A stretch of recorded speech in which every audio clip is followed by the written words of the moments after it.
BJP की virtual जनसभाएं शुरू होने वाली है। मुख्यमंत्री पुष्कर सिंह धामी जनसभा करेंगे।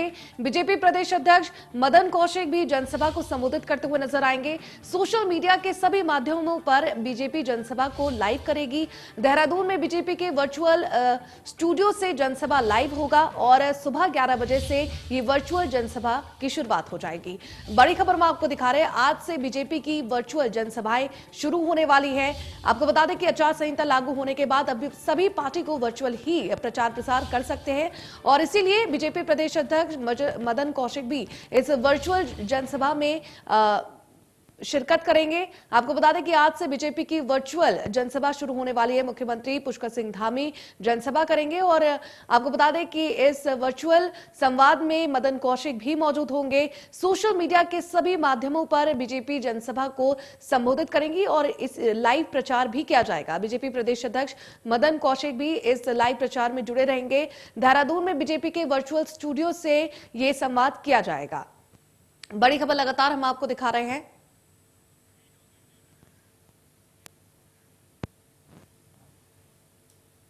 और इस पर ज्यादा जानकारी देने के लिए हमारे साथ हमारे संवाददाता डॉक्टर प्रवीण जुड़ चुके हैं। आइए उनका रुख करते हैं। प्रवीण से जानने की कोशिश करते हैं, क्योंकि जब से आचार संहिता लागू हुई है, ये खासकर चुनाव आयोग ने बार बार कह दिया है और साथ ही हिदायत भी दे दी है कि सभी पार्टियों को अब वर्चुअली ही संवाद करना है, प्रचार करना है, जुलूस नहीं निकालना, रैलियां नहीं करनी। और अब लग रहा है कि पार्टियां कमर कसती हुई नजर आ रही है और आज से ही बीजेपी अपनी वर्चुअली जनसभा करने वाली है। क्या कुछ जानकारी है सर इस पर? देखिए, निश्चित तौर पर चुनाव आयोग के निर्देश के बाद तमाम राजनीतिक पार्टियां अब वर्चुअल रैली के माध्यम से जनता के तक पहुंच बनाएगी और इस दिशा में कांग्रेस, बीजेपी, तमाम राजनीतिक पार्टियां जो है वो तैयारी में पिछले दिनों जुटी हुई थी। अपने अपने स्टूडियो भी इनके तैयार हो रहे हैं और बीजेपी के स्टूडियो तैयार हो गए हैं और आज से बीजेपी के नेता वर्चुअल रैली करेंगे अलग अलग क्षेत्रों में और देखना होगा कि कितना ये सफल होता है, ये तो आगे पता चलेगा। लेकिन जो एक वैकल्पिक प्रचार के तौर पर जो रैली जहां पे मौजूदगी होती है उसका अपना ही एक क्रेज होता है, उसका प्रभाव अपना ही होता है, क्योंकि माउथ टू माउथ पब्लिसिटी भी काफी चुनाव में मायने रखती है और चुनाव को हम वैसे भी जो लोकतंत्र का महापर्व कहते हैं, महापर्व में जब उत्साह न रहे तो फिर उसमें कहीं ना कहीं लोगों की दिलचस्पी कम होती है। लेकिन जो हालात है कोरोना के बाद, जिस तरह से कोरोना की केसेज बढ़ रहे हैं, इसमें जीवन की सुरक्षा प्राथमिक है और जो चुनाव आयोग ने भी पहले कह दिया है कि पहले हम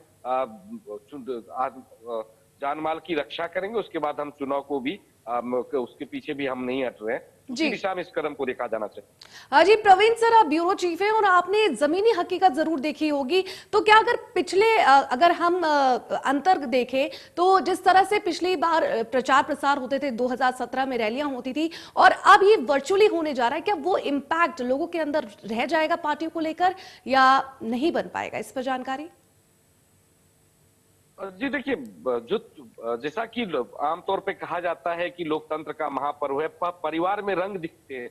जब महापर्व होता है तो उसमें लोग जो है उनकी भागीदारी होती, पार्टिसिपेट लोग करते हैं और जब माइक पे प्रचार होते थे, मोहल्ले में जाते थे, पोस्टर चिपकाए जाते थे और एक तरह का माहौल बनता था कि कौन से किस पार्टी के नेता हैं, कौन से किस पार्टी के उम्मीदवार है और लोग घर से निकल के जाते थे, त्योहार सा माहौल हो जाता था। इसलिए इसको महापर्व के रूप में हम लोग मनाते थे। लेकिन जिस तरह से जो हालात है पूरे देश वर्ल्ड में, पैंडेमिक की सिचुएशन है, लोग जो है जान माल का बहुत खतरा है, ओमिक्रॉन को लेकर, कोरोना अलग अलग वेरिएंट के साथ सामने आ रहा है और लगातार उत्तराखंड में भी कोरोना के केस लगातार बढ़ रहे हैं। उसके बाद सीमित किया गया है इस पूरे प्रक्रिया को और अब ऑनलाइन आप कह सकते हैं, इसको वर्चुअल कह सकते हैं या लोगों से डिजिटली जुड़ा हुआ आप कह सकते हैं। सोशल मीडिया माध्यम के तहत लोगों से जुड़ा कोशिश हो रही है जुड़ने की। लेकिन कई समस्याएं हैं उत्तराखंड की, खास करके बात करें आप आज भी जब दूरस्थ इलाकों में जाएंगे तो वहाँ पे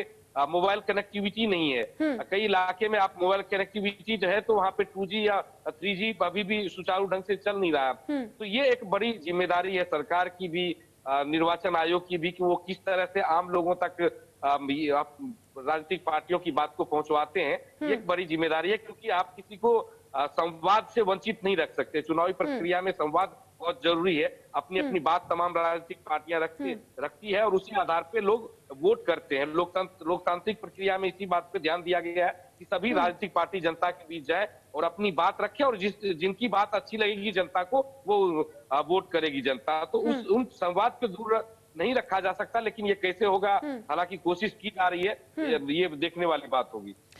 जी बिल्कुल, हमारे साथ जुड़े थे डॉक्टर प्रवीण, ब्यूरो चीफ। आपका इस पर तमाम जानकारी देने के लिए बहुत बहुत शुक्रिया। अब देखना दिलचस्प होगा किस तरह से बीजेपी अपनी वर्चुअल जनसभा करेगी।